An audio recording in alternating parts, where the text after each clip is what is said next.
Personal growth is kind of big, important thing for me. And I also feel like we kind of cannot write our confidence on the title or the studio name. Like we can't. So for me, the thing I know that's like, if I want to feel confident about myself, and the thing I can really rely on is my own skill only, and my personal skills only. That's the only thing, because that's what I really have.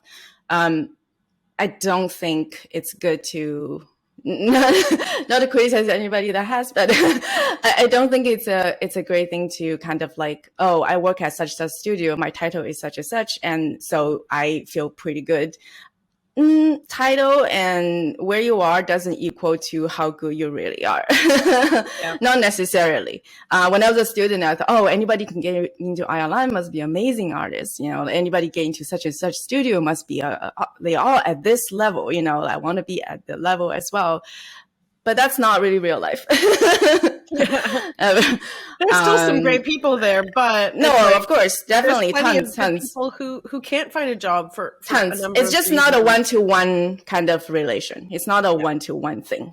People move, definitely. You have to get to a certain level to get into a certain studio for sure, but also it's not a complete one-to-one. For me personally, I don't want to feel like, oh, I'm done. I did this and that, and I'm done. Like, I'm good. I can feel good about this for the rest of my life. I feel like one of the basic like human needs is growth. And I feel like, but at the same time, we also turn to get lazy. You know, we have a huge desire for not want to do anything. But I feel like if you like let the lazy side take over and not growing, and after a period of time, you will feel in yourself that something is not so great. Even if you're in a good position, you still look for growth. Thanks for listening to the CG Spectrum podcast.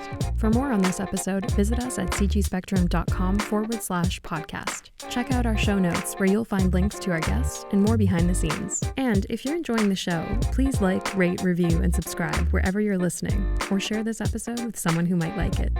See you next time.